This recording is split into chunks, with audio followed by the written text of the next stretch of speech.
leash. One time for the sickos. I'm all elite with the game from the get-go. Ain't full of no stardust, I'm a real nightmare, bruh. You can meet me at the crossroads. Business is booming, I feel like the Hurt Syndicate, and they tell me don't hurt anybody. I'm way too fly like Kevin, I could do this all night. Step back, it's a private party, I'm more dirty than dumb with the way I live. No saint like Ricky with the vibes I give. Looking at my watch, it's about that time. When I hit him with the toodles, it's a lot like Tiff. Might as well call me Tony. They don't even know that I'm timeless. AJ Francis, all I really know is first class. $1 million man, too priceless. You ain't even over. Shout out to my dogs like Bron. Baby, I'm a limit breaker. You are just a death rider. Can't rest in peace. I saved that for the Undertaker. Proceed with caution, but you ain't Naomi. Can't book the team. Your name must be Tony. IWC say you got to go. I like Jermaine and Gresh. Run it. Let's start the show. Cool kids step to the front. Cool kids. Too sweet sign for the click. Gotta get the people what they want. Gotta get eradicate quick. Yeah, I'm like Seth with the outfits. Coming in hot too live on your outlets. Running these streets like the prophets. Thank God for the new day. Can't stop it. Jay Uso with the yeet.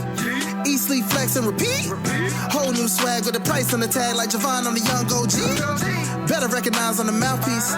See the power level gotta increase. Bringing content on the daily. Feeling like Gresh Unleashed.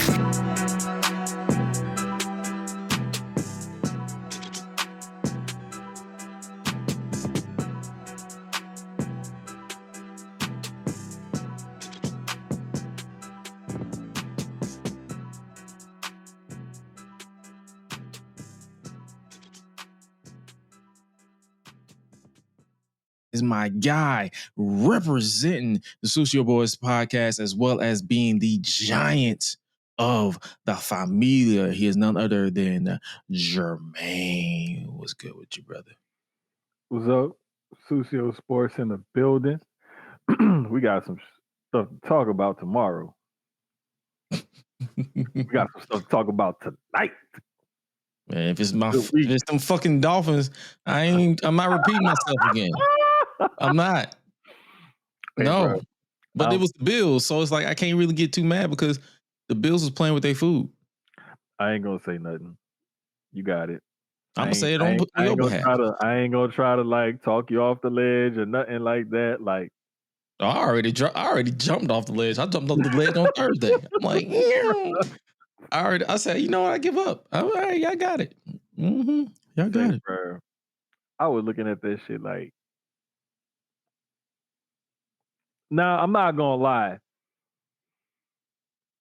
For a split second there, that pick he threw at the end, I could almost kind of see it.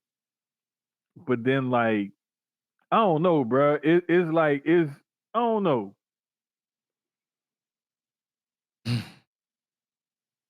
But I can say, at least, we didn't get folded by the North Carolina Panthers. Hey, them boys was eating glazed donuts. I was watching that game. It's like, and it's funny. I was watching the game because, hey, it's the only one that was on. I felt like watching the game. And I'm like, okay, Falcons, let's see what you got. Like, I'm not a fan anymore. I've hung my Falcons fandom jersey in the rafters since y'all folded in that Super Bowl against. I let it go. I said, you know what, y'all got it. I'm done with y'all. And I'm watching. I'm like, okay, I got it. I'm bored. I ain't got nothing going on. And I watched that shit. I'm like, oh my God. Who? Bro. They need a new OC. Bad. They need a new offensive coach. Bad. It could be the offensive coordinator, or it could be like the personnel. Like I'll have to like look at it more closely and see what's going on, because like with certain things you see like certain things that'll lead you to say, okay, yes, this is the coaching. For example, last year the Texans offensive line didn't know how to pick up like line stunts, like when the ends and tackles would crisscross each other or whatever. They were horrible at picking stuff up like that. Certain blitzes and things like that they couldn't pick up. That's a coaching thing, because you're supposed to be coached like, hey, when you see this, do this, and this is how you all react together. That's a coaching thing. But when you see like or Or another thing is like when a coach consistently calls the same type of play in the same situations where it's almost predictable, that's a coaching thing. But like if you see some of these plays sometimes, like I can't remember what quarterback they were showing it, but he had people open and he threw it forced into coverage. Okay, that's a player thing. That's something that like I called the right play. This guy was wide open. You missed him and you threw it into double coverage. That's a player thing. Like there's just sometimes where it's gonna be player stuff and it's gonna be coach stuff. But I tell everybody like pay attention to it because you could be pointing the finger at the right person, you could be pointing at the wrong person. Yeah, no, because I'm the way that I'm pointing. I'm doing this from. I'm not hating like I was last year. I'm literally looking at it from an objective point of view. I feel like the offensive is there for the Falcons. They just need the right head to point them in the right direction. Yeah. That's just my humble opinion. Like I'm like, yo, come on. It's because it was one play that I was like, yo, you made this so obvious that you're going this route. Because I'm looking at it, I'm like, yo, switch it up. And he went the route and he got rocked. And I'm like, why? and that's why. So basically, put it this way: if you see me tweeting my frustration, I'm genuinely frustrated. I'm checked out of the game. But if I'm not tweeting my frustrations, I'm literally locked in on the game. And I was locked in on the game, and it was just disappointing. But I'm about to send y'all something to the group chat. All right, but while you do that, we might as well go ahead and switch gears to talk about what a lot of people came here to talk about. We got our football. Yep. Out the system like we always do with the football roundup. I still haven't watched AEW All Out in full. I've been literally working nonstop. Like when I tell you I have not had an off day yet, I have not had an off day yet. Bro, when you told me how you was working right now, I was like, yo, you putting in that work. Brother, my next off day ain't until Friday. Yeah, see, I'm on call Saturday. Like we was on call. What day that was? Friday, I think it was. I think it was Friday. We didn't get called. We did class in like an hour and a half, 2 hours. We didn't even stay in class the whole time. And we just sitting around the office like looking at our phones, waiting for something to pop off. By the time it got to be, and mind you, we done at like 1 something or whatever, right? Maybe 12 something. I can't remember. Bro, we sat around till about 6:30, and we was like, yeah, we ain't getting nothing. We just was chilling. Like, yeah, we ain't going nowhere. Like, Yeah, all right, we going home. Let's go home. It's like, let's just wrap it up. Like at this point, we just sitting around. I woke up Saturday and I was like, okay, I ain't got a 9 o'clock because I ain't hear the phone go off at 7:30. Wait around another 30 minutes. Bing, you got a 10 o'clock. Yes, let's go. By that time, I was like damn near finished getting dressed and everything. I was like, I already know it's coming. So I'm gonna get an early appointment today. I spoke it and manifested it. Went, ran that appointment. People got on my nerves a little bit, but they was cool. Yeah. I think I stopped at the store and came home, and that's when All Out came on. Or it was already on. It was on, but like I missed like the pre-show.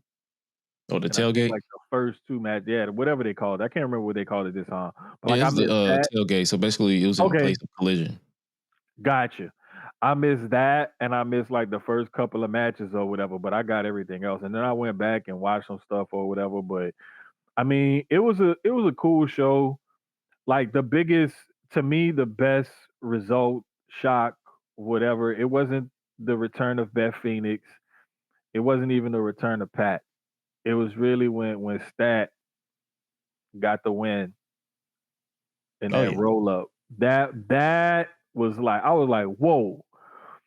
And you know, like I had been up early on Saturday. And normally like on Saturday, especially if I'm not working, I'm trying to rest, sleep in, chill. Like even if I'm not, up and moving around, I'm just at least trying to just lay down and chill. Couldn't do that Saturday. Friday was like I was still like stayed up late studying. Got up early Saturday, and then next thing you know, I come home and I'm getting into AEW, and I'm like, okay, whatever. Then when that came along, I was like, oh, hold up. You know, they had a couple of decent little returns and stuff like that. I was like, okay. And it's another thing. I just realized that they call Ricochet The Demand. Yeah, what is that? I have no What idea. is that? I have no idea because who demanding this? I didn't. God damn it. They definitely put that name in the generators. Like, yeah, let's go with that. Bruh, it had to like that. That's one of them things where you definitely like you scrolling through the name generator on some random wrestling game from like the GameCube or something back in the day, and it pops up with this, 3D polygraphic name, The Demand. You like, hell yeah, brother. Let's go with this. Great fucking name. No, it's not. That shit sounds terrible. Mercedes and Okada to retain their titles. Of course. I mean, I'm not gonna lie, bro. Putting Mascara Dorada in that match with Takeshita and Okada was a good idea. That was a good idea. Riho, she always like, despite me seeing her and like not really being able to get past that, is she really an adult? Like, cause she's so little and she looks so young, bro. I think what throws a lot of people off is the fact that she is young because she's been wrestling since she was 8. Bro, that's what I'm saying. She got damn near 2 decades in and still ain't turned 30. Yeah. Like, bro. You know what I was doing when I was 8? Finding out that I was lactose intolerant because I ate ice cream for the first time. This nigga. Yeah, that's what I was doing. I was being a mundane ass kid. I was out there busting my head open because I jumped out the toy chest. Nigga, when I was 8, I was fucking mad that Macho Man was lost the title to Hogan. I think that's when I was 8 at WrestleMania. I was pissed off. I used to like Macho Man. That was my nigga. Yeah. Yes, this. But nah, man, like Riho, like, bro, and the crazy thing about her is she's so little and she looks so young and all that's great. The girl can fucking go in the ring. Mm-hmm. The girl can go in the ring, bro. Like, I've seen her have good matches with all kinds of wrestlers, and she makes it work either way. And they had on a good match, and it's believable. Yeah, despite what some people want to say online. Bruh, people could talk all the shit they want or whatever, but that's what cracks me up about that whole thing about believability. Motherfucker, we're watching pro wrestling. Name one person in a fight that's Irish whipping someone in a fight. Wait, let's break it all the way down Barney style. You cannot pick and choose when and how you want to suspend your disbelief. You can't do that. Like, it's pro wrestling. Suspend all your disbelief and just watch the shit for what it is, and you'll be a lot happier than if you keep trying to watch it and place it into these pockets and programs, and it has to fit this and all these boxes and parameters and shit. Man, shut the fuck up. Watch the shit and enjoy it, or shut the fuck up and don't say nothing about it. Don't watch it. If you go watch it and complain, go complain into a box or something, because don't nobody want to hear that bullshit. In the word, Jermaine took the words out of my mouth. So, hey, we rotate. Sometimes I crash out. Sometimes he crash out. We rotate. That's the partnership right there. Yeah, but it be it's like, true shit, though. It's true shit. It's like, well, that's not really believable. Well, god damn it. Is it believable for me to hit a pop-up power bomb on a nigga on the street? Hell no. You know how disrespectful it got to be for me to hit a pop-up power bomb on somebody? Come on, dog. That's beyond disrespectful, because you as a man just got flinged up in the air and slammed immediately. Not only did you get flung up in the air, you got flung up in the air, then you got caught and slammed. Yeah. Like, you just, like, nigga, now you gotta come back and shoot me at this point. There's nothing else. There's nothing else. There's nothing. What can you do? What can you do? You gotta go get the heat. That's literally it. Because there is no way you can explain this to your father or to your brother. Like, hey, I lost the fight. My back hurt because this dude picked me up in the air and grabbed my legs and slammed me to the concrete.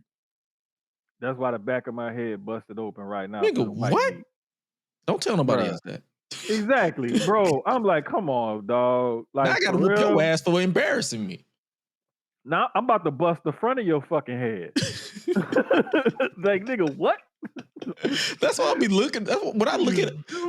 Like, that's why when I be looking at the discourse online, whether it's from people in the business or fans, I'll be like, my nigga, it's fucking pro wrestling. None of this shit is believable. It's fun. It's entertainment. Let it go. Relax. It what really kills me is in the same string of messages, you'll see the same person like, oh, this ain't believable. This ain't real.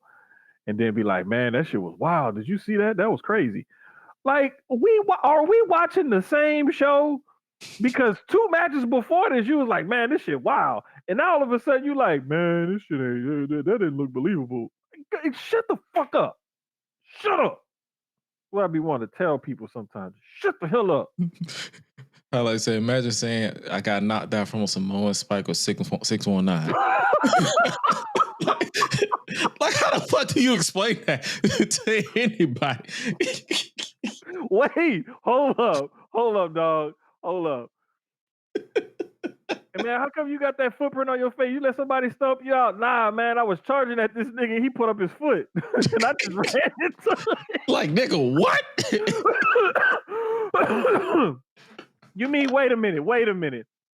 You mean somebody kicked you in the face? Yeah. Nah, bro, I was charging at the nigga. He just put his foot up. And I ran into He blocked me with his foot. It's like, come on, dog. We're watching pro wrestling. We're watching roughhousing, like if ballerinas got violent. That's what we watching. Oh, man. That's what we watching, bro. That is what we're watching. We're watching a violent ballet. A semi-violent ballet. It's ballet, dude. Like, my guy, like, do you really understand? We watching like roughhouse gymnastics. That's why when they be like, this is not ballet. This is real. This is sports and this is pro wrestling. And I'm like, bro, in a way, it's kind of ballet. Bro, this is like a bunch of fight scenes in a fucking movie. That's what we watching. We're watching coordinated stunts. Yeah. With a storyline behind it. Oh man. But I'm not surprised that Mercedes and Riho went out there and actually did their thing. Mercedes obviously is still the champion. Okada did his thing. Eddie Kingston is back. Bro, I was so happy to see Eddie Kingston back. I was still kind of mad at how they presented him and everything. I thought it could have been done better. I'm just glad the motherfucker back, bro. Like, I love Eddie Kingston because Eddie Kingston is like one of the last real OG type of wrestlers. You know what I'm saying? Like, I don't look like a wrestler. You know, I don't talk like a wrestler. I don't even act like a wrestler. I'm just a motherfucker from the street, and I like to fight. You know, so it is, bro. I love Eddie Kingston. I love his character and everything. I just thought that they could have rolled him out a little bit better than that, but hey, you can tell it was kind of you can tell it was kind of last minute too. It felt like it. Well, I'm wondering, like, was it something like they had it planned and like they was just waiting for him to make sure he was straight and cleared or whatever, and then they were like, I think we can still do this. Like, okay, let's make it happen. Like last minute per se, because we know AEW last minute for them could be like on motherfucking Dynamite on Wednesday. Hey, bitch, you got a TNT title match at the pay-per-view on Sunday. Well, in this case, Collision. Yeah, like, wait, what? Like, hold on, what? I got what? But nah, like I love the fact that he's back. I could see why. Because like I was texting about it with my homegirl, and she was like, yeah, you didn't miss much. It was more of a segment than a match. And I was like, oh, okay, bet. Then when I went back to look for it, when I tried to rewatch it, I was like, oh shit, this shit was just a segment. It's like I'm scrubbing through and I scrubbed through too fast and I went over it. So I had to go back and scrub back really slow. Oh, there it goes. Like that. But I mean, it's cool, man. I say, y'all think it'll let Eddie Kingston win the AEW championship before he calls it a career? TNT championship at best. I definitely think he's gonna get a crack at another mid-card title, the world title. That's just me. Man. Like I as much as I'm a fan of it, I don't see it. Like because the thing is, they have so many guys that they have in and around the main event scene, and guys that could be in and around the main or could or should be in and around the main event scene as well. Mm-hmm. So it's like, you got some stuff that they cooking over there. They got something to work with. I just hope they keep playing it more consistent. Speaking of cooking and cooking, we almost had I was just getting ready to say, like, we almost had a cooking. Because look, remember when we was talking about this last week, and we said they gonna no sell this shit, and we was just bullshit. Like, hey, we'll be surprised if both of them no sold it. If this ain't both of them no selling it, and then coming back and like, hey, we got to do something. Yeah. So hey, Moz, we're gonna burn your ass. Literally. All right, cool, perfect. Let's get it done. Literally. Darby, make sure you make it real, make it look good. Mox be about that shit. He is so into like the realism of making pro wrestling look and feel as real as possible. That's why I like what he's doing over there. It's just every so often it's just kind of like I wish it was done a little bit differently or a little bit better or whatever. But Mox is one of those guys where when I saw it was him and Darby, I was like, we about to get some train wreck type of shit. At this point, I'm gonna need Renee to step in and say, hey, yeah, John, stop. Stop. Bruh. Like, Mox don't that's the thing though. Mox don't care. Like, he and Darby don't care. When you get two guys that are this passionate about the business and that are willing to go to any lengths to make it good and make it real and make the crowd feel something, you always gonna get stuff like this. You always gonna get stuff like this. And the fact that he toyed around and then sent the Death Riders away, and then Darby bust out that coffin and beat his ass, and then tried to set him on fire, like, bro, this is when Mox beat Darby and Pac came back and everything, I was like, okay, I get it. Pac wearing civilian clothes and cutting his hair caught me off guard. Bro, I was like, it took me like they even said it was him, and I was like, that ain't him. That ain't him. Bro, I stared at the screen for the longest before I was like, oh, wait, that really is him. I was like, who the fuck? Bro, they saying it's him, and I'm looking at my TV. I'm like, nah, bro, that ain't him. That ain't him. That can't be him. I can't remember what I was doing. Was I cooking? I think I was. I was cooking something or cleaning something. I was in the kitchen, and I had it on my laptop, actually. But then I was like, nah, let me put it on the big TV so I could see 75 inches of fuckery on my TV. Bruh. Sidebar, on NXT, they just wrote off Jasmine Nix from Fatal Toxic Attraction. I'm gonna have to go back and watch it later or something. I got some catching up on some shit I gotta do. But no, man, like this was a good one. I enjoyed this one. It really, Eddie coming back and the nostalgia freaks got they feel with the first match with Edge and Christian, and Beth came back and all of that. Beth took a spike pile driver. Shit was crazy.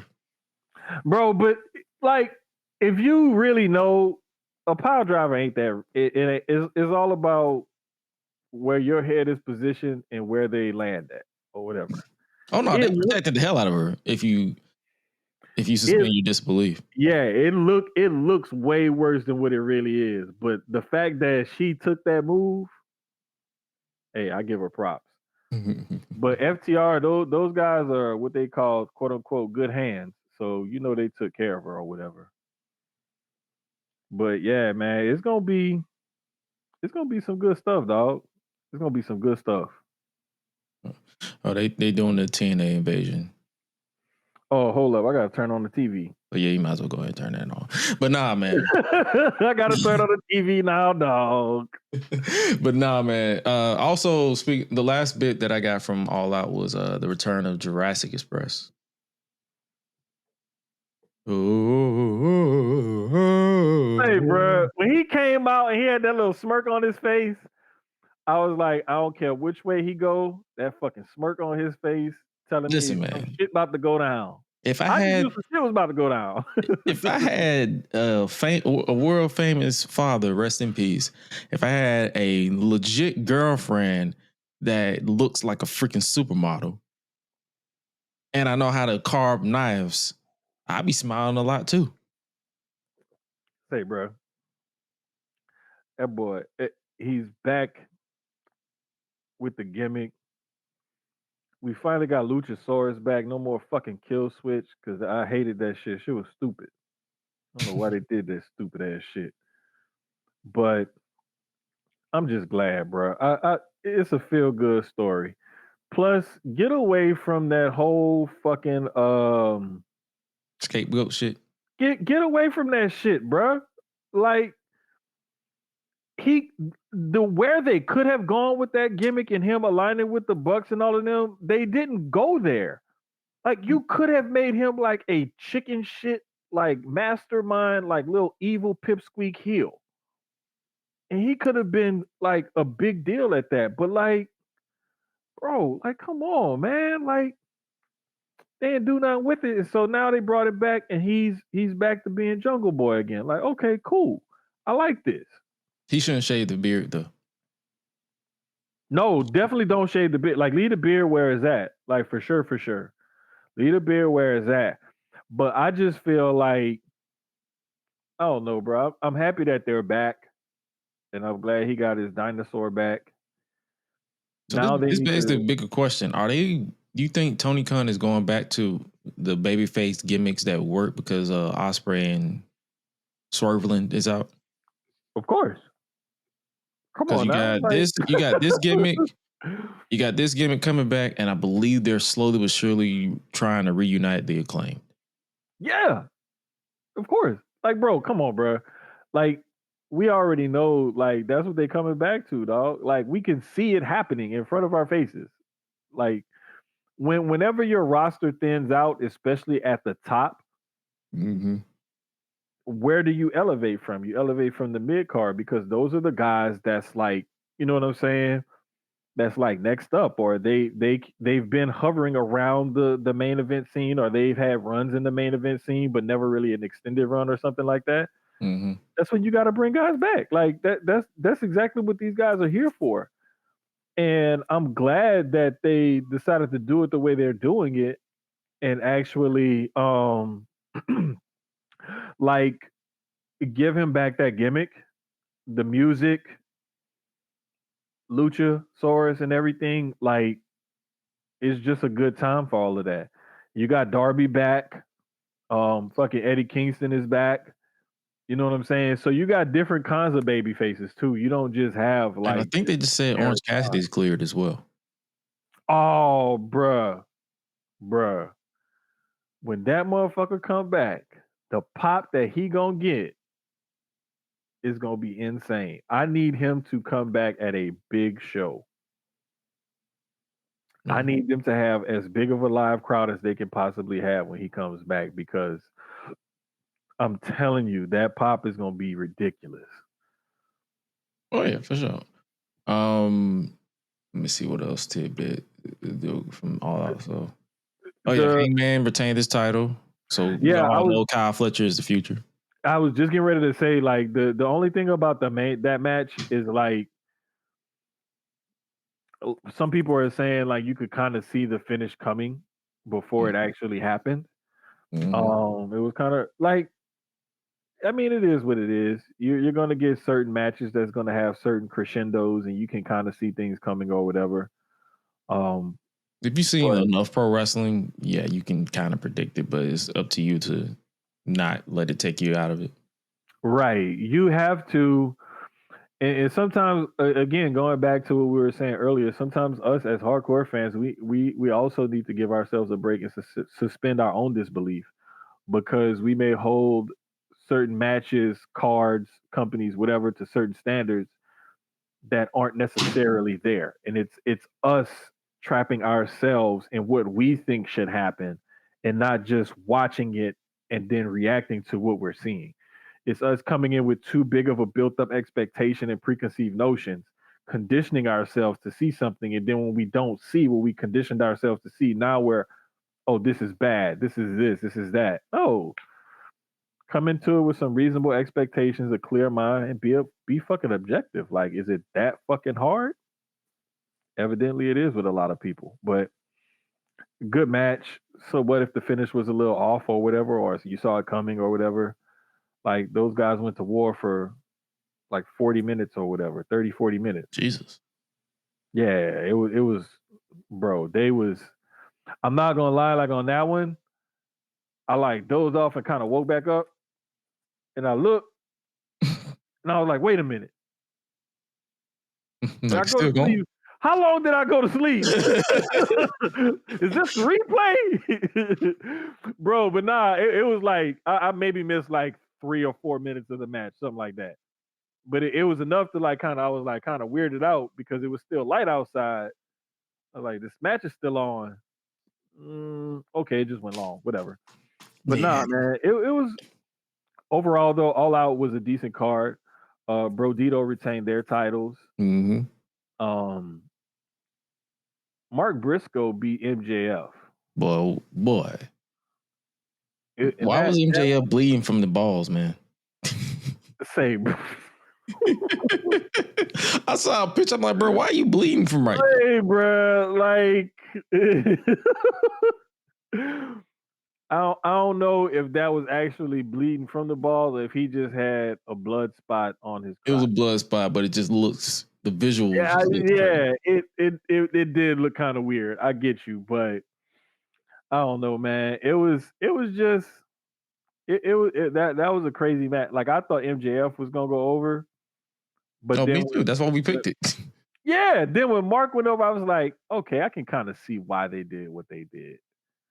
Because MJF is going to be there and they're always going to position him near or at the top of the card. And he also still has that contract he's holding. Because when he got the match with Hangman, that was one of the stipulations for setting Mark on fire, was like, I don't have to use my contract. So he's still always going to be in that position. So why not give Mark Briscoe the win and kind of, put him on a trajectory towards something more meaningful, because MJF is always going to hover around it. But yeah, it was a decent little card though. I'm not going to lie. When we talking about the world title still going on, they went up against Brock and John Cena. Say, bro. I already gave my thoughts. If you guys haven't already tapped into the Public Enemies podcast post show, me, myself, and Graham gave our immediate thoughts on the post show, as well as make sure you tap into Ben. He gave a recap of WrestlePalooza on ESPN, the ESPN debut. But I don't want to talk about that because I heard the match was ass. How did you think of the match? Lesnar and Cena? Yeah. My expectations was low, but goddamn, it was what it was. It was what it was. It was like your typical Cena Lesnar match, but worse. Brock gets into some offense. Cena mounts a comeback. Brock stops his comeback. Brock beats his ass. Brock pins him. End of story. They painted by the numbers with that match. Yeah, and that's just what I'll call it. You just paint by the numbers. The entire show was painted by the numbers. Pretty much, yeah. I would say it really was, and I will take this opportunity to say this, and I will try not to go on a rant about this one. Yeah, go for a rant. See, this is the thing, y'all. Y'all don't understand. Gretz be doing that shit on purpose. He be wanting me to go off. And I'd be like, nah, bro, I'm chill. He's like, nah, go off, fuck it, go off. But all the people hating on Andreas Hale because he gave it a C and gave his honest opinion. Like, do y'all realize how long this man has been writing about just combat sports in general? Like, do y'all understand that, like, it's okay to give your honest opinion about something without being a shill or a drone or whatever the hell you want to call it? Like, so what if his opinion differed from yours? He gets paid to do what he's doing. And the reason is because he's good at what he does. And he makes an honest, fair assessment about how he feels about it. And you can have conversations with him off air or off topic or whatever, and he will be consistent and tell you the same exact things. Like, I've met this brother in person. Like, he is a really good dude, number one. And he's a really genuine person, number two. And if he felt it was a fucking C, it was a fucking C. Like, he nicer than me because some of y'all, I would have told y'all, kiss my ass. This shit wasn't that great. Like, that right there was the highlight of that match. Yeah. Paul Heyman coming out to introduce Brock Lesnar. That was the highlight of that match. That tells you something. A match with those two big of a stars in it, and the highlight was Paul Heyman saying something, announcing Brock Lesnar before the match. That was the highlight. And like, I don't care what people think or how they feel. You can be a nostalgia freak. Word to Cal at Black Wrestling, because he coined that phrase. You could be a nostalgia freak all you fucking want. That match wasn't all that. Shit was ass. It was paint by the numbers. We knew what was coming. We saw it coming. We just thought that Cena was going to win because he's on his retirement tour. They said, nope. Like, nope, Brock going to win. Okay, whatever. Paint by the numbers. Typical same shit that y'all always do. But, like, get off Andreas' dick. Like, he said what he said, and he meant that shit, and he's standing 10 toes down on it, too. And I don't fucking blame him. And if you got a problem with it, that's my ad right there. Holla at me. You can at me too, and I'll block you for being stupid. Exactly. I ain't gonna block you. I'm gonna just wait till I see the opening, then I'm gonna go in for the kill.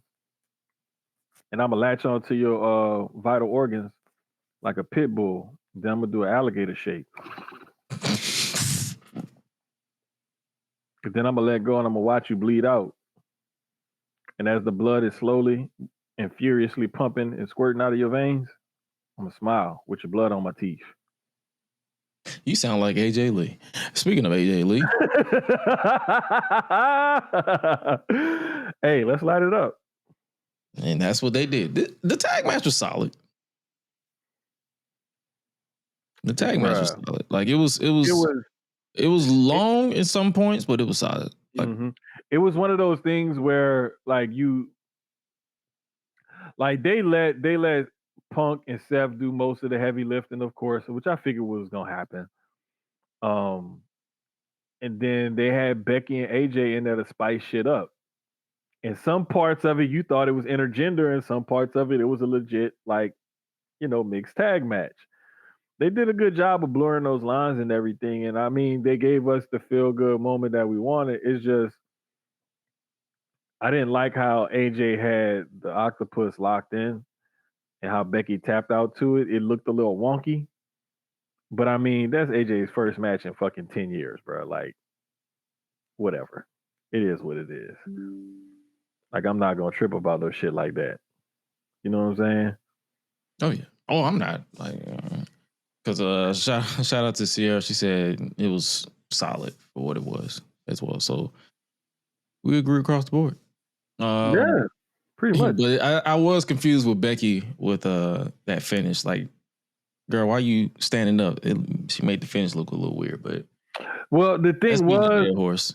Yeah, it was like the arm wasn't straightened up, and then the legs wasn't locked where they, He should have how been they down. should have been. Yeah, it wasn't. It was like a couple of little things that was just a little bit off about it. But this is us like shit. I'm like 30, 40 years deep into being a wrestling fan. So yeah, I'm looking at things a little bit differently. Like I'm a nerd about this shit. So yeah, I'm gonna look at all that little shit and be critical of it. But just to give my honest, opinion about how I feel about it or whatever, like the match overall, it was what it was. And me, and Sierra was basically like she probably was injured. Like we don't know. Like Yeah, like there's a lot of times when a wrestler's injuries or whatever they're fighting through can play a part in how the match looks in certain spots and different things like that. yeah, to take it back to believability, there's no way in a real fight AJ will get the Black Widow on Seth with his big ass. Bruh, that'd be another thing. Hey, how come your arm feel like that? How come your arm look like that? Man, let me tell you, I was in this fight, and this chick jumped at me, and she jumped on my head and wrapped the legs around my other arm, and then she grabbed my other arm. I don't know how she did it, bro, but come on, dog. And then look, hey blood, let me see a picture of her. And then you see she look like, bro, she's literally 80 pounds soaking wet. The fuck do you mean she put your arms around her? Nigga, you got beat up by a fifth grader? But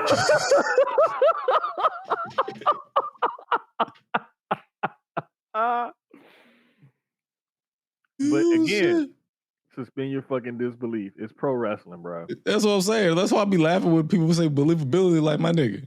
Nigga, we've seen Rey Mysterio beat the Great Khali. Like, come on now. Come on, bro. Rey Mysterio literally beat. Hell, Rey Mysterio beat Eddie Guerrero, and Eddie Guerrero was bigger than him. Bro, exactly.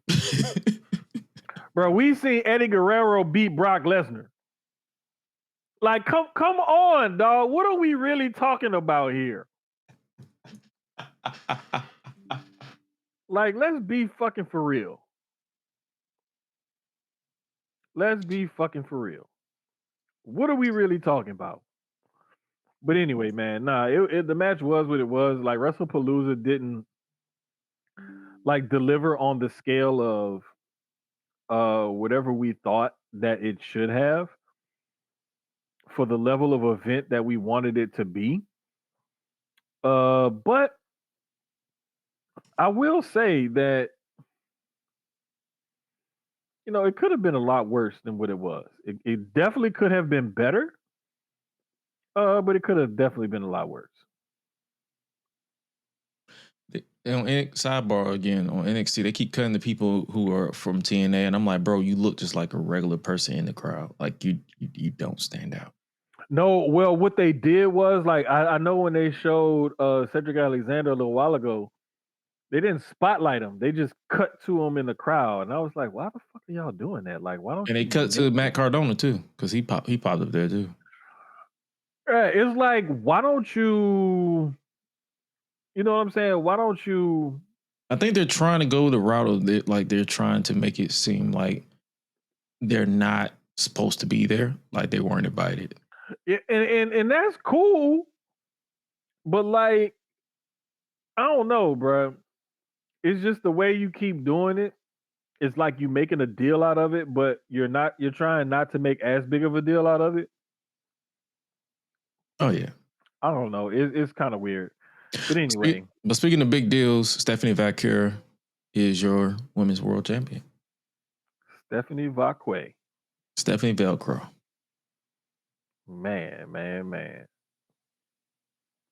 Bro, I don't know what it is about that woman, but she does something for me. Yep. We just as soon as we start talking about this, that's when TNA jumped the barricade. She does something for me, dog. I'm sorry, but like yes, it haven't happened yet on my TV. You know my TV be slow. But nah, bro. Like, which I figured that's how this match was gonna end. Oh yeah, it was so predictable. But nah, even with the with WrestlePalooza, it made sense to put it on Stephanie in a Yep. way because it's like you're telling the story with EO, and you don't really need the title for that, in my opinion. No. And especially after what happened on Raw, which we could talk about in a second. I'm more compelled to see how that story unfolds Hey, without bro. it being the title. I'm loving the way it's going, and they have shit that they could do to tell different stories, and I'm loving it. And Stephanie was already being positioned as that star that they wanted to like kind of put that push or strap the rocket to or whatever. Triple H said she was sick. The reason why she wasn't around during the build. Oh, He said okay. that on the post show. She was basically dealing with a sickness, and she got well enough to get cleared to compete. Oh, That's that's why they even didn't. better. That's why they didn't cancel the match. That's even better then. Even better Mm-hmm. because like when oh, who was it? Becky, when she fought Bianca at, I can't remember what WrestleMania they fought at, 38 Mm-hmm. or whatever. Oh, She was that was 38 because that was when Roman unified the titles. yeah. When she fought, she was sick then. And who else was sick recently? I think she was also sick against Rhea too. I think so. I think so. I think she had like something with her throat, like it was like some type of Yeah, virus. like a post nasal drip or something like that. I don't know, but like it's been times where we've seen wrestlers go into the ring like under the weather or whatever, and they hoop. Mm-hmm. They legit be putting on a Jordan game. Bruh, like we've seen some fluke, whether they're hurt or under the weather or whatever. Like we've seen some wrestlers do some crazy shit.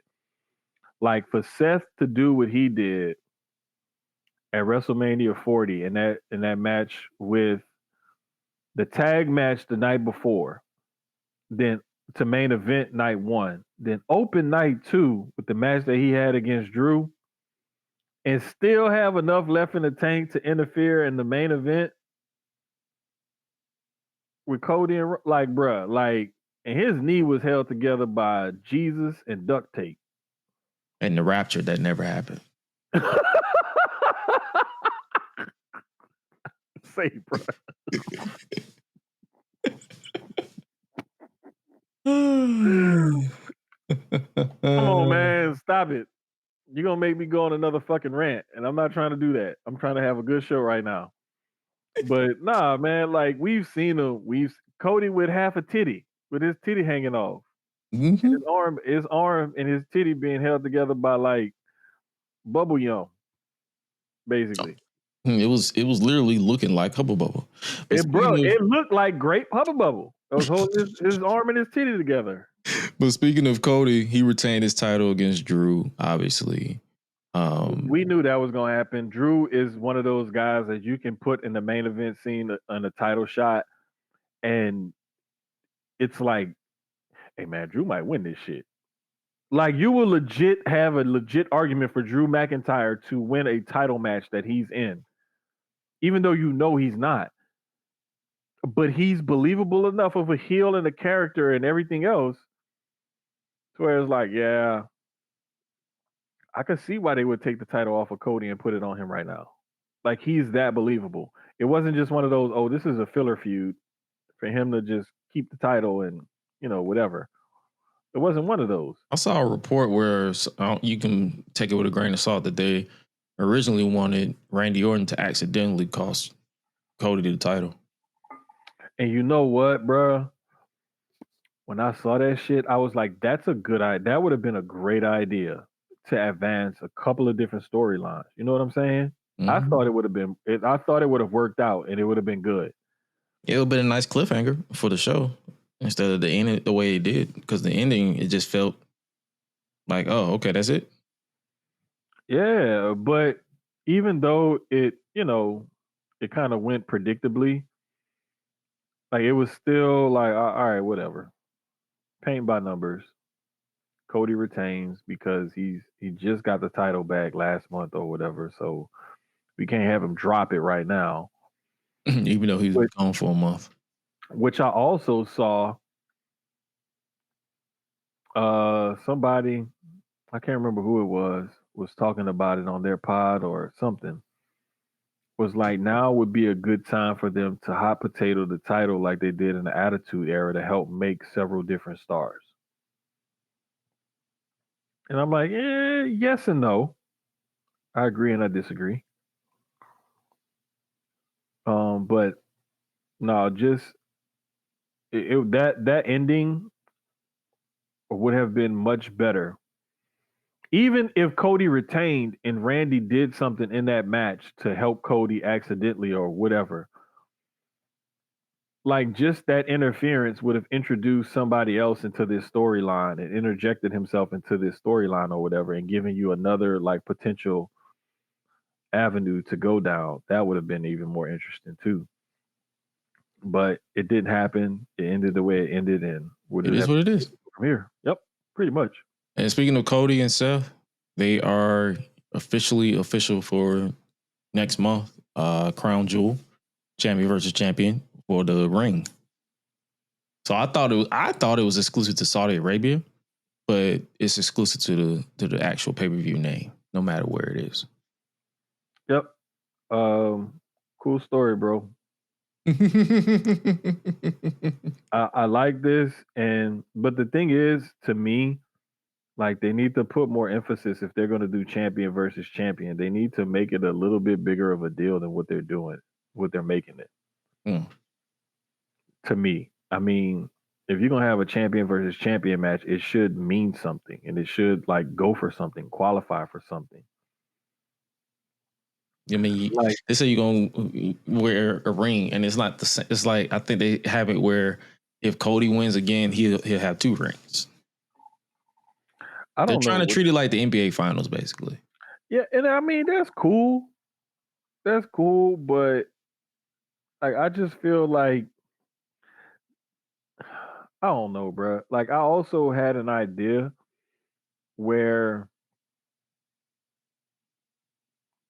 the night 2 main event for WrestleMania or something like that is on the line.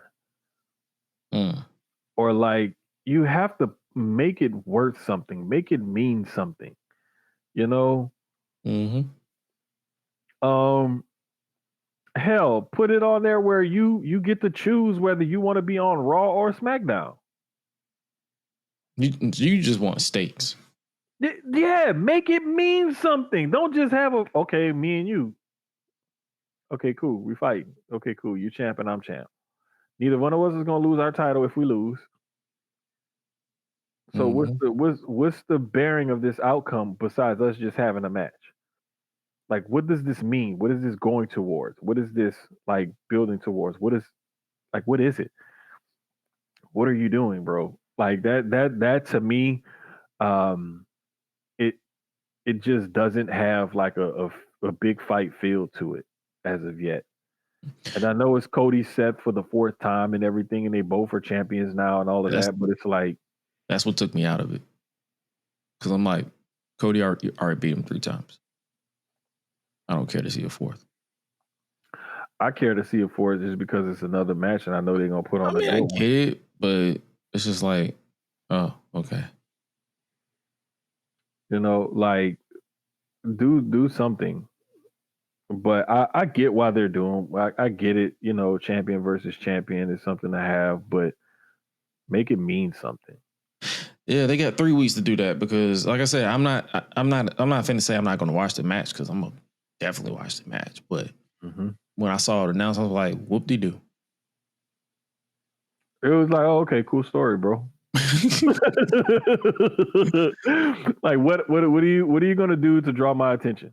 Yeah. Basically. Like, I'm gonna like, okay, it's like, yes, we're gonna watch regardless. But what are you doing to draw us in? Right. Like, hell, we got a whole fucking podcast talking about this shit. So of course we're gonna watch. Exactly. We're gonna watch, but it's what are you doing to really draw us in? That's what I want to know. That's the meat and the potatoes of it all. You can keep the accoutrements. I don't want all that. Give me the Yeah. meat and the potatoes, the rice and the gravy. Speaking of meat, potatoes, and protein, Bailey is losing her marbles still. I love it, bro. I love what they're doing with her. Having her flip flop back and forth like this. Mm-hmm. Man, I am loving it. And the best part is that she's bouncing back and forth between the two main characters that she's played. The hugger, lovable, white meat baby face, and the ding dong hello, you know, stupid idiots, heel. Mm-hmm.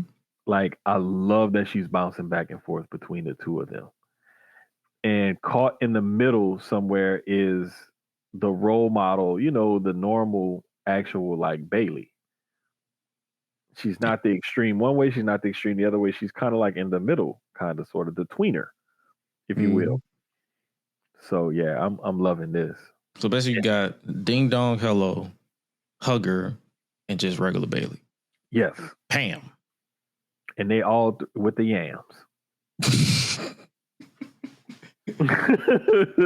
I mean, it's almost. I mean, it's fall. I It's couldn't help technically. myself, dog. I mean, it's technically fall, so it's almost yam season. Yes, sir. Sweet yams. But now I'm interested to see how they play this out and see where they go with this, because it was actually one of the highlights of Raw for me, as well as them finally pulling the trigger on Asuka and a reluctant Kairi Sane turning on Io Sky. Mm-hmm. Now we getting down to business. Let's get down to business, Bruh, let me tell you something. That Asuka Io match, whenever they decide to pop that off, brother, I will be Ted. Do you hear me? I wouldn't rush it. No, slow play it. Slow play it. Build this shit up because you know they're gonna deliver in the ring, and you know those promos are gonna deliver also. Yeah. Slow play it and see where it go. Because you got Kyrie and you got Rhea. Listen, it's gonna be a good match. I'm not looking forward to this match for. I think she stuck on the Pam comment. Oh, hey, I'm a man, woman. What do you expect? Like, look here. But nah, man. Slow play it and see where it go. Oh yeah, I definitely see them doing a tag match first.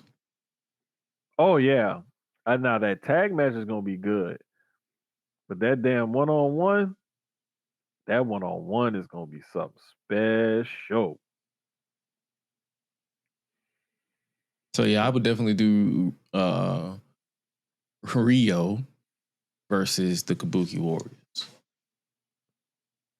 So, Bruh, that's gonna be a good match too. I'm not gonna lie. That's gonna be a good match, bruh. That's gonna be a real good one. I can't wait to see this shit. But like, nah, man, I'm glad they kind of strung it along how they've done it so far. mm-hmm. I just hope we get all the payoffs that we're looking for. The tag match and all of that, and then eventually the one-on-one with Asuka and Io to blow it all off or whatever. Because they're setting this up by design for Kairi to be reluctant with her assaults. Mm-hmm. They're doing this for a reason. Yeah, and I love the fact that they're playing Kairi like towards the middle and they're reluctant like that, because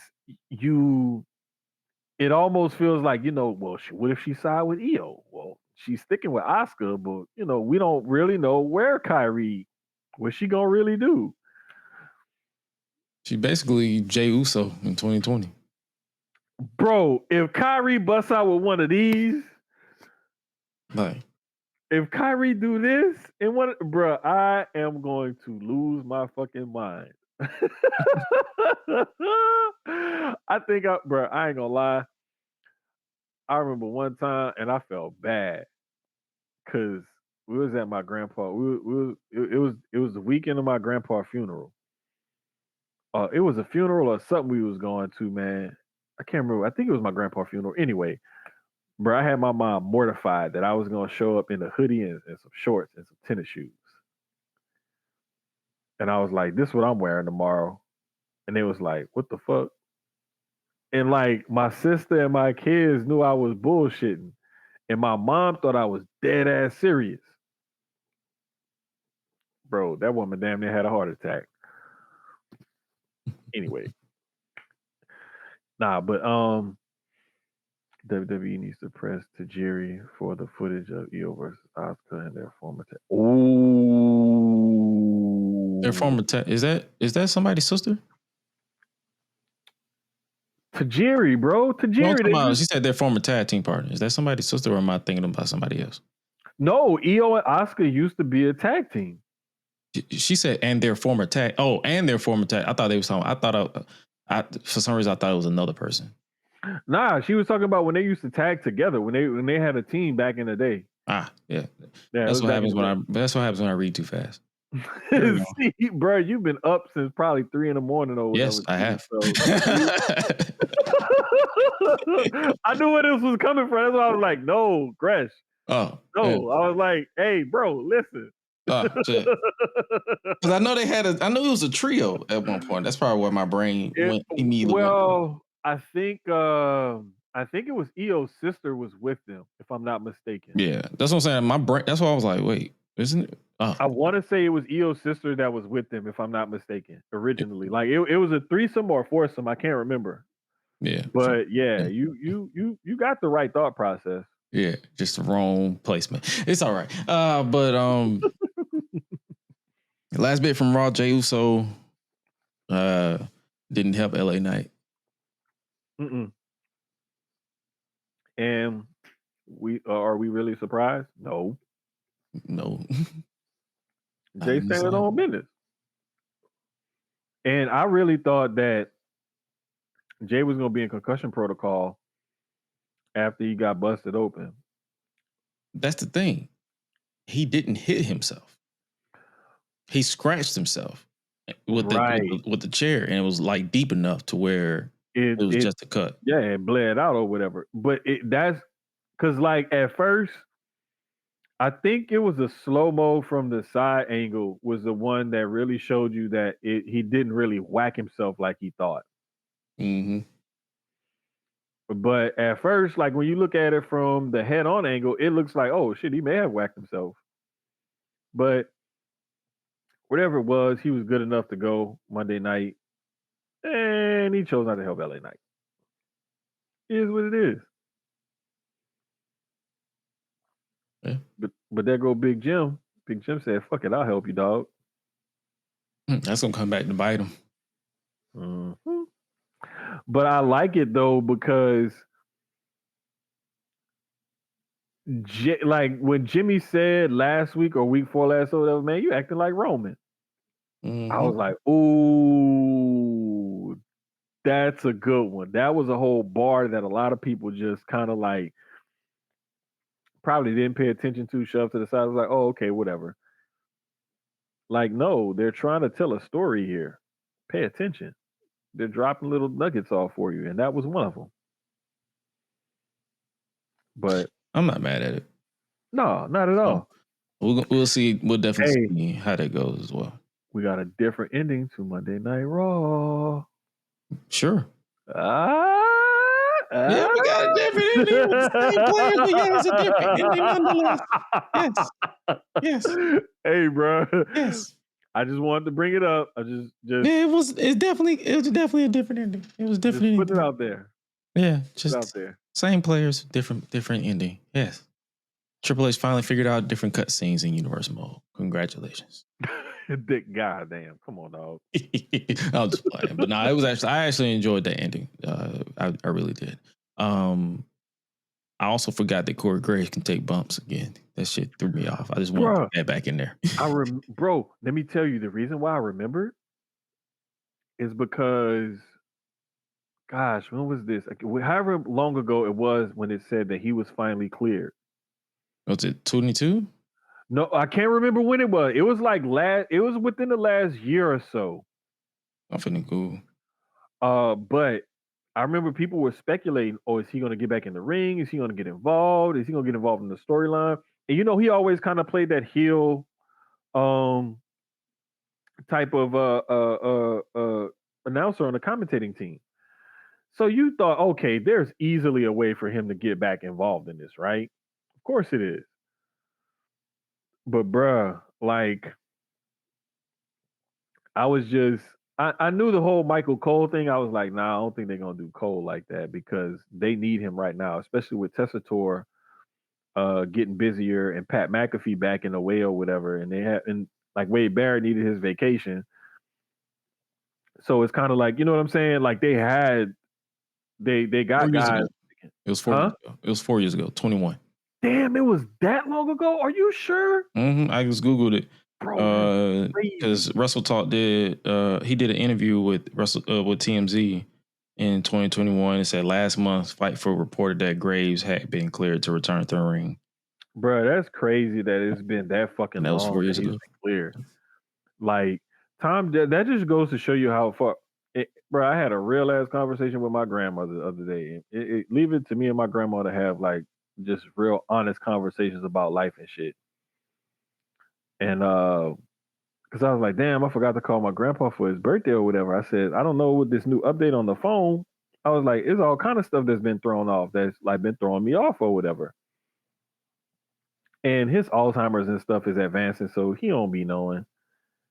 She was like, oh, he don't remember. I was like, damn, that's fucked up. Like my girl was like, he don't remember. Like just being out, he 93, he got Alzheimer's, he don't remember. I was like, yeah, but still, I remember. And she was like, yeah, and then my birthday, and I was like, yeah, that's what made me remember because I looked at the calendar and it's like, bruh, it's like my grandfather's brother is one day, my grandfather's the next day. And then a few days after that is my grandmother. And then like the day or 2 days after her is one of my little cousins on my mom's side of the family. Like within like this 6 day span, I got 4 key birthdays that I have to remember. But nah, bro, like when you got stuff like this and you trying to shuffle and move the deck and there's all sorts of moving parts and you got all this shit that you got going on and you trying to focus and remember stuff like that. Like we have to remember, like their roster for announcers is pretty deep. Oh yeah. You don't think about it in those terms, but we have to think like they have main roster people on Raw and on SmackDown. They have people down in NXT. They have fucking people for Evolve. Like they have people on pre-shows and stuff like that. Main roster and NXT. Like they have a bevy of people that they can call from. So seeing a Corey Graves take an F5 and maybe write him off for a little while is not as startling as it would have been back in the day. But the one trick to this part is that he's been clear, like you said, since 2021, and we have not seen him take a bump since. Right. Out of sight, out of mind. Right. So, and that's why another thing, that's why like I'm thinking like, oh, he just got cleared like last year or so. That's why I'm thinking it just have been recently that he got cleared. Nah, he been clear for a minute. He just said he was not. He's. I think what basically made me forget was because I think he said even though I'm cleared, I'm content with not stepping back in the ring. Right, and I moved on from it. I was like, oh, okay. He's talked about over the last few years, and I remember because it was some reality show when he got the call to be a part of the commentating team. He was with the other wife that he got the kids with. Like that's how long ago. Like I remember him having this issue and everything, and trying to figure out what the fuck he was gonna do. Like it's been that fucking long, and I didn't even realize it had been that fucking long since I've been watching him deal with this or whatever.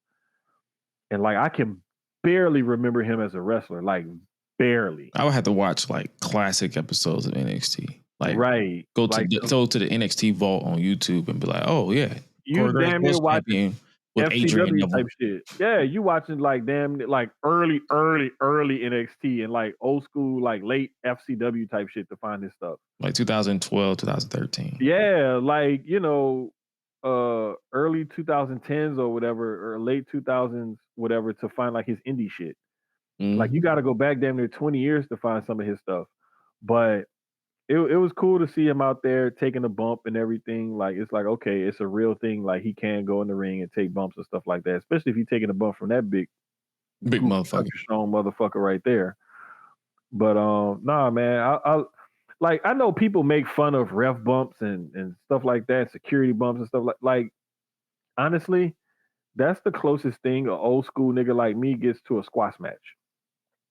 Because when we see ref bumps, security bumps, medical staff bumps, or announcer bumps, like we used to get old school squash matches where you would see fucking Mike Flanagan, some random 225-pound dude from like Omaha, Nebraska, fighting, fucking Earthquake. You know what I'm saying? It's like Mike Flanagan ain't gonna do shit against Earthquake. Nope. Iron Mike Sharp, Barry Horowitz. Like, you know what I'm saying? Which brings me back to another point that I've had before, and I'll say it again. I'll just take this time. I ain't gonna take. Jobbers have their place in the Hall of Fame too. Damn it. That's all I'm gonna say on that. Speaking of chaos, we have Triple Threat made official for. Something went down the wrong way. We have the Triple Threat made official for SmackDown. We have Jade Cargill, Nia Jax, and Tiffany Stratton. The winner of this match will face Stephanie Vaquer for the crown jewel, women's crown jewel, at Crown Jewel. I just needed a reason to post this picture because that is one fine ass woman. Say, bro, I did not do a great job of setting you up with the transition there. And I knew you was getting ready to transition, and I was like, no, I had the transition, but you just kept talking, so I was just like, I was trying to figure it out. I was like, this ain't gonna be good. I was like, let me just fuck it. And then when you said it and I took a sip, I was like, I should have waited before I took a sip. Because I knew you was about to say something funny. Anyway, man, but I'm actually just prolonging it just so we can leave this picture of Jade Cargill up on the screen longer, because that woman is one fine piece of work. So we saw Soul Country. That one fine specimen there. That's one fine piece of work. That's a fine piece of business right there. God damn. God is good. Swing low. Not the Negro spiritual. Damn. Wait a minute. Hold up. Like, I said some wild shit on here. And I've been my home man, bro. I'll never forget, bro. My homegirl. I need to text her. I haven't heard from her in a minute, but she used to always tell me I'm being mannish when I would say stuff like that. I'm like, what the fuck you want me to do? Like, look at this woman. Like, damn. I am a man with that has eyes, that works. Yes. I have feelings. I have needs. You know what I'm saying? I have understandings of the woman body. Like, come on. Like, what do you want me to do? I was listen. I was raised. Huh? I was raised by I was raised to appreciate the woman around me. So, like, if I see something that is drop dead gorgeous, I am going. You said a glass of water, girl. I got a whole jug. Exactly. Wait, and look, this one too, because I ain't finished this one either. I only finished one of these, so I got to finish this, and I still have to finish the rest of this one. I'm supposed to drink another one, but I'm like, it's fucking 9:30 at night. I'm gonna finish them two, and that's it. I'll be peeing all night already. Let the bodies hit the floor. Let the bodies hit the floor. Let the bodies hit the floor. Body, yaddy. What's that song? Body, yaddy, yaddy, yaddy. Yeah, that song. Bro, you could play all of that in a fucking mix, and it'll go for Jade Cargill, because Lord Jeebus. Lord bejeebus. All right, Yeah. let's. And I'm gonna say this one last thing about this. Please get Nia Jax out of the mix. Can you put her somewhere else? Can she go to Raw? Find something else to do with her, please. Like, can she hit the transfer portal? Like, can y'all put her in the portal? Or no, nah, never mind. I was about to say Just put her with the U.S. title, but that's Julia or whatever the fuck they doing with her. Nah, I need her. She needs to go to Raw or NXT or something. Like, send her on another vacation or something. Have her come back and do something different. Like, do something. But keep her away from Tiffany Stratton and Jay Cargill in the title picture and everything. Hey, look, we quenching our thirst too. We trying to finish our water quota that we got for the day. Yeah, We just having a hard time right now. That's all. that's all. Speaking of people who having a hard time, and that is the Street Profits, as Bo Dallas, or I should say Uncle Howdy, and No, he's Bo Dallas right there. is he? Have they acknowledged him as Bo Dallas? Well, they haven't really like acknowledged him as Bo Dallas per se.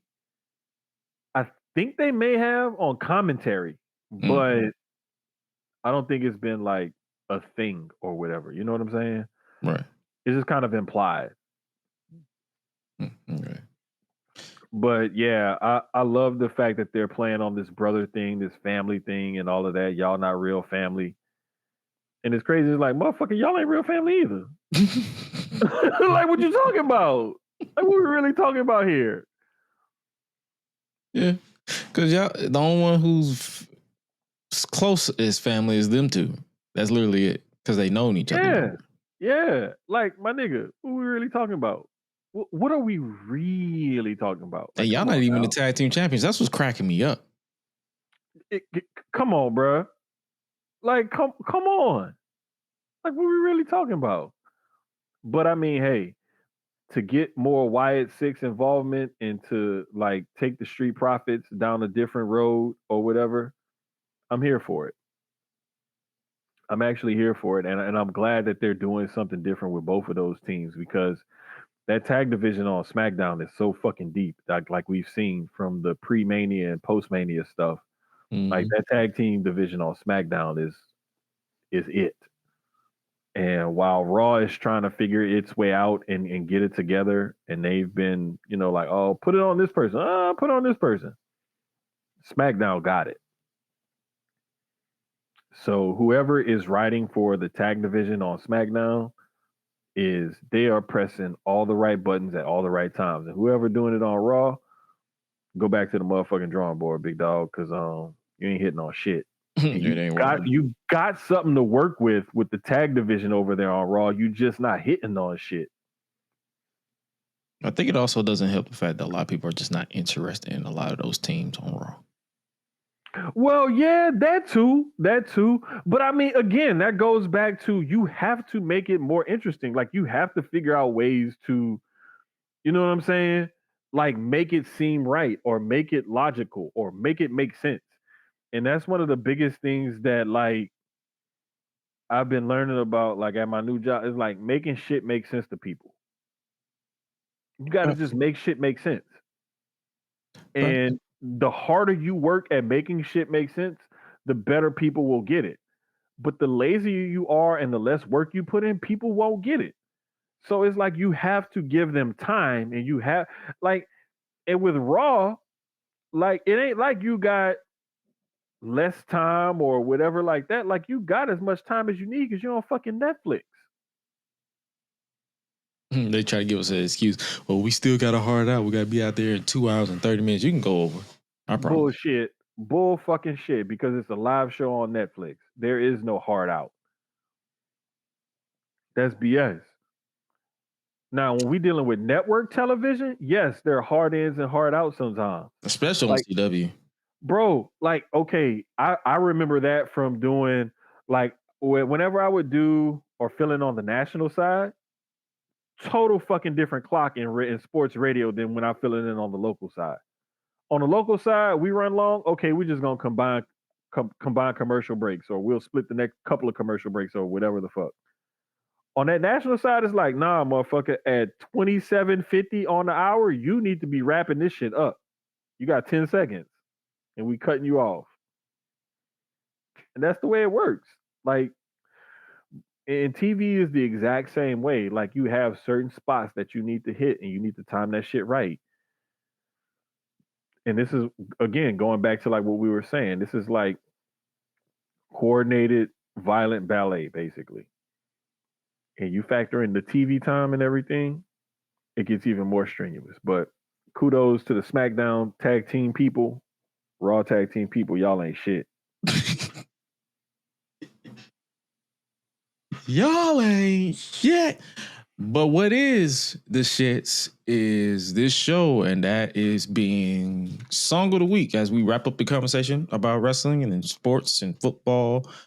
If you guys want to tap into the Song of the Week, I remember to actually dedicate an entire segment to it. If you want to scan that QR code to catch the Spotify playlist that I've curated with all of our songs of the week, I think I still have to add 2 more weeks worth of songs because I didn't write all the songs down. But yeah, it is what it is. But yeah, it is what it is. But yeah, it'll definitely be curated over time to like just curate. But for me this week, if I have to go, because I was listening to it because I mentioned T-Pain earlier, and it was my song of the week for this week is "Up Down" by T-Pain and Bob, bro, or B.O.B. if you want, Robert. Yeah. Call that man B.O.B. because that's why you trying to be like you now. You're gonna have people going looking for the wrong shit. God damn it, Gress. You're trying to purposely confuse people, and you know people stupid anyway. Yeah, that's the fun part.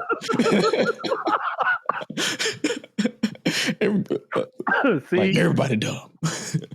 That's when I knew I was like, nah, let me put this water bottle down before I try to take a sip and spit water all over the damn screen. Nah, but my song of the week is Big X the Plug Therapy Session. Go check that out. Off the new album? Yes, I believe that. Yeah. That's the last.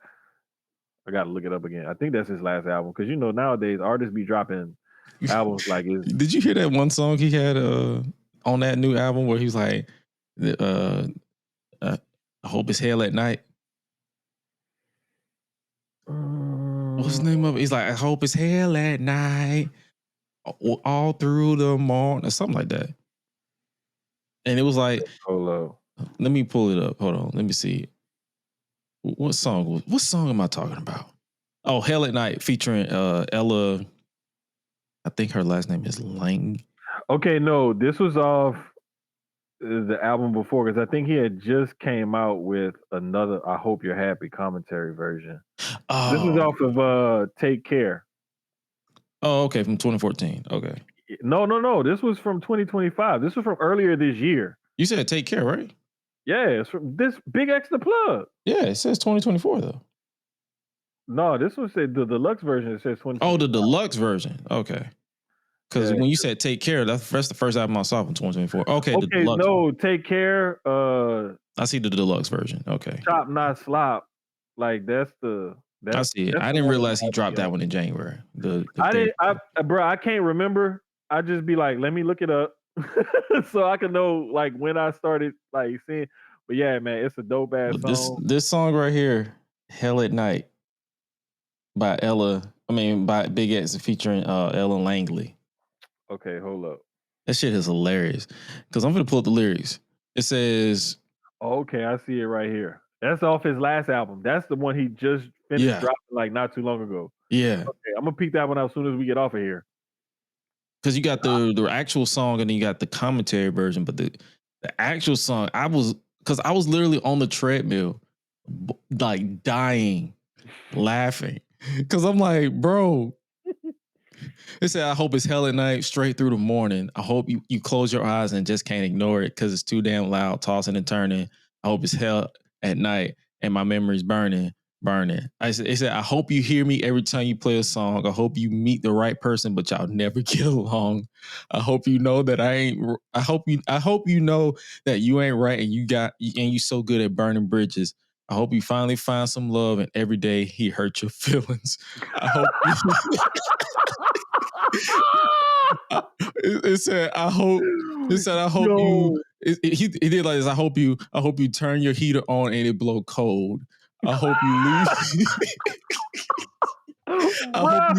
I hope you leave your car running at the store and it gets stolen. I hope. Shit, bro. What I tell you, I was listening That is to this some song. elite level hater shit right there, bro. I said, bro, this is real hate. That is some elite level hater shit. Oh man. Wait, so is this like more country? It's like a mixture because he's from I think he's from Texas, so it's like a he's mixture. From Dallas. Oh yeah, so yeah, he's like, yeah, it sounds a little country. But when he said that shit, I was like, bro, this is the most hilarious shit I've ever heard in my life. I said, I thought I was a hater. You know how much hate you gotta have to say, I hope when you turn your heat on, it does nothing but blow cold. Bruh. Nigga said, I hope you leave your car on at the store and it gets stolen.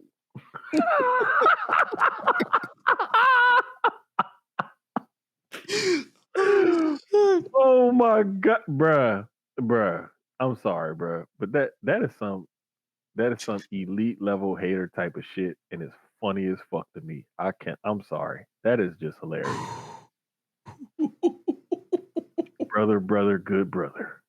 Brother, good brother. Let's just get up out of here. Hopefully you guys enjoyed this episode of the Wrestling Leagues podcast. Hopefully you guys enjoyed our banter as usual and our thoughts on everything that went down this week in wrestling. Did you check that? Do you care about the PWI 500? I have not dove into it yet because, like I said, today been kind of crazy. Bro, so I have the list of the top 10 yet.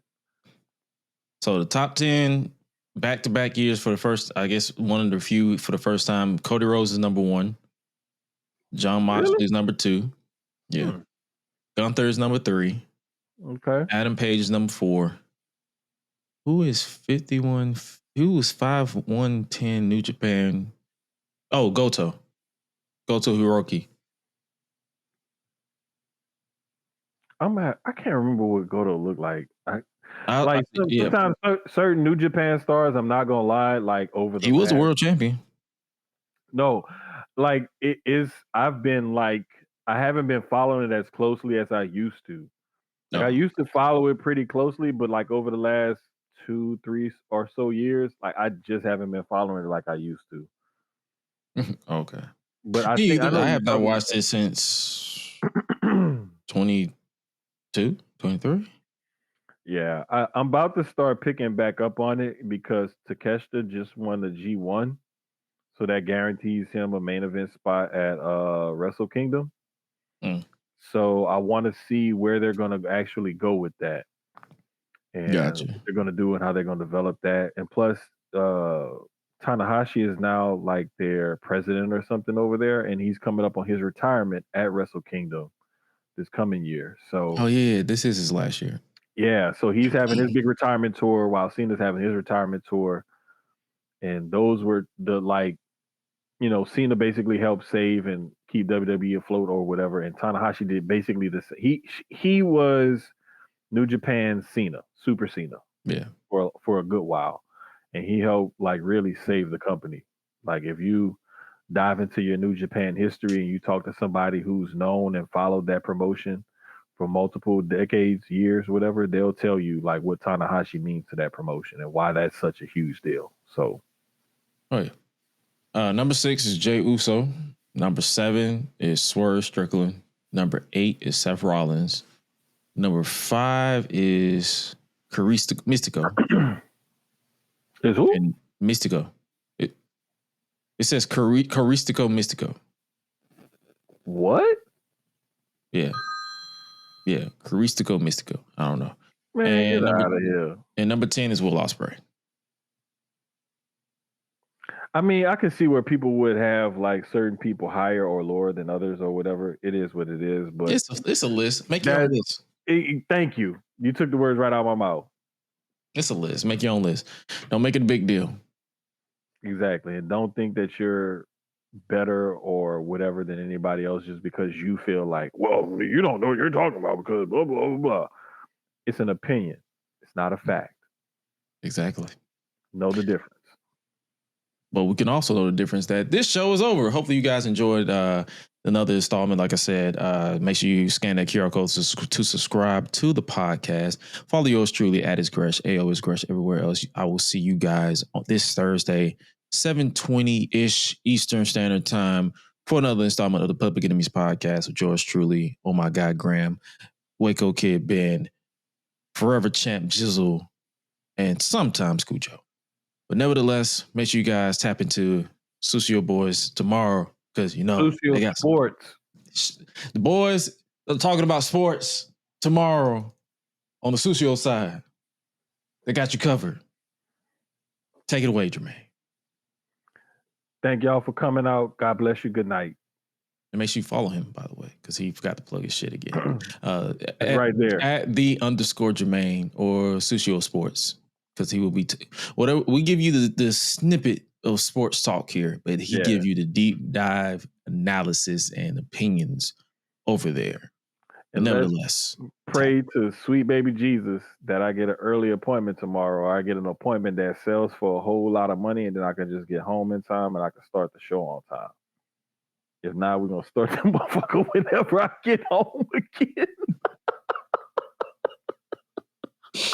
Oh, hey man, I gotta chase that bag first, dog. Like the bag comes first. I can't say nothing, nigga. My next off day is Friday, so what Look, I didn't even want to be, bro. If we could have found out when we got out of class last Friday that we wasn't gonna run no appointments, bro, I would have been went home. I'm staying up at the office, like we still sitting around talking, studying and shit.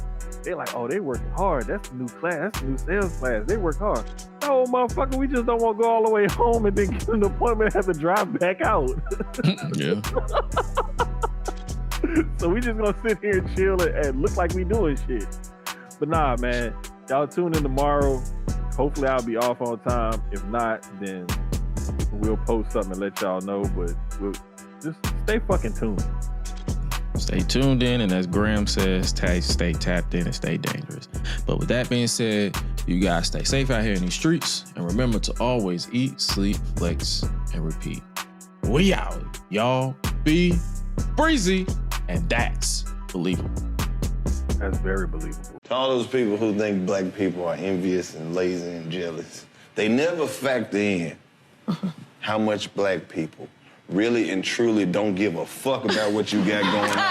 You really think somebody is out here worried about your little fucking BMW? Man, fuck you. And everybody who looks like you. 99% of black people don't give a shit about everybody else. That's a fact.